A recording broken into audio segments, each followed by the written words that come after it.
ហ្នឹងហើយអូទៅភ្លេចគិតថាអូវីដេអូបុកល្ហុងកូនទាញ៉ាំបុកល្ហុងហើយទិញបន្លែទិញអីមើលបុកល្ហុងឲ្យកូនញ៉ាំអត់ទាន់បានផុសឥឡូវចាប់ផ្ដើមផុសត្រឡប់ខ្ញុំបុកល្ហុងខ្ញុំអត់ដែលប្រើទឹកម្ទេសដូចគេបងប្អូនខ្ញុំប្រើទឹកកាពិហើយនិងទឹកប្រហុកហើយទឹកកាពិក៏ខ្ញុំទិញមកកូរខ្លួនឯងដែរបើទឹកប្រហុកខ្ញុំអត់មានពេលកូរអញ្ចឹងខ្ញុំទិញអាដបមកសិនអញ្ចឹងដោយសារកូនឃ្លានបតនហើយត្រឡប់ខ្ញុំបុកល្ហុងខ្ញុំអត់ដែលថាអត់សាច់ទេសាច់គោអញ្ចឹងទៅជួនអីមឹកបកាមានស្រស់ក៏បានស្រស់ក៏បានហើយនឹង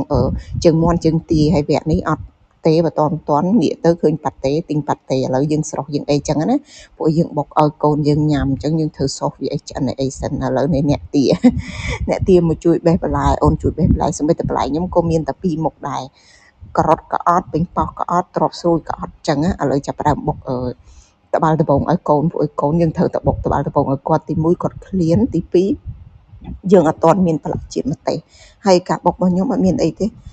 ល្មៀតមិនមែនល្មៀតទេដេងខ្ញុំលួចបន្តិចហើយខ្ទឹមសមកកាពឹសអីចឹងទៅហើយប៊ីចេងស្ករខ្ញុំបុកវាឲ្យម៉ត់ហើយបានចាប់ផ្ដើមដាក់ទឹកដូចមិញហ្នឹងដាក់ទឹក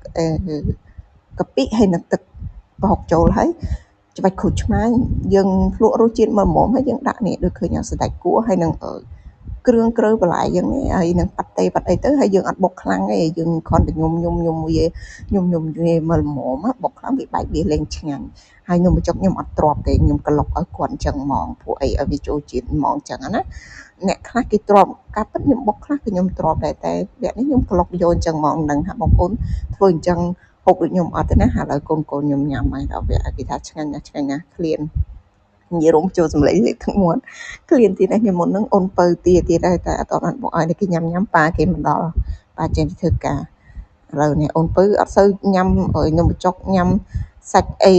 បន្លែទេគឺគាត់ញ៉ាំតែសាច់ប៉ាតេឥឡូវចាប់ដើមបុកឲ្យកូនហើយក៏ចាប់ដើមបុកខ្លួនឯងដូចឃើញយើងបុកខ្លួនឯងអត់មានអីទេខ្ទឹម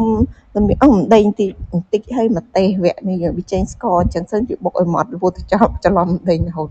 បុកឲ្យម៉ត់សិនបងប្អូនយើងបុកអាគ្រឿងអស់ទៅនេះឲ្យម៉ត់សិនអញ្ចឹងណាបន្ទាប់ពីបុកវាម៉ត់ហើយចាំយើងដាក់ទឹកកាពិហើយនឹងទឹកប្រហុកចូលយើងកូរវល់វាឲ្យមើលទៅលីស្ករលីអីហ្នឹងអស់ហើយចាប់ដើមច្របាច់គ្រូឆ្មាក៏អីរសជាតិយើងមិនមែនតែបុកលក់អីយើងភ្លក់បានយើងអត់ចាំដៃយូរបុកម្ដងយើងមិនមែនបុកលក់ដូចគេយើងនេះទេអញ្ចឹងយើងភ្លក់ទៅម៉មឆ្ងាញ់យកបាននេះដាក់ទឹកដោយម្ទេសហ៊ានដាក់ម្ទេសទៅ4គ្រាប់ទេលើកមុនបុកដល់8 10គ្រាប់ហូបហើយមើលបុកគ្នាភ្នាក់3 4ហើយបុកធម្មតាអញ្ចឹងអត់មានអីច្រើនញ៉ៃទេនេះឃើញអត់ធម្មតាសាមញ្ញឥឡូវហើយអត់មានជាណាអ្នកលក់អត់មានអញ្ចឹងខ្ញុំក៏ឧបកិច្ចស្លឹកខ្ទឹមយកហ្មងទៅ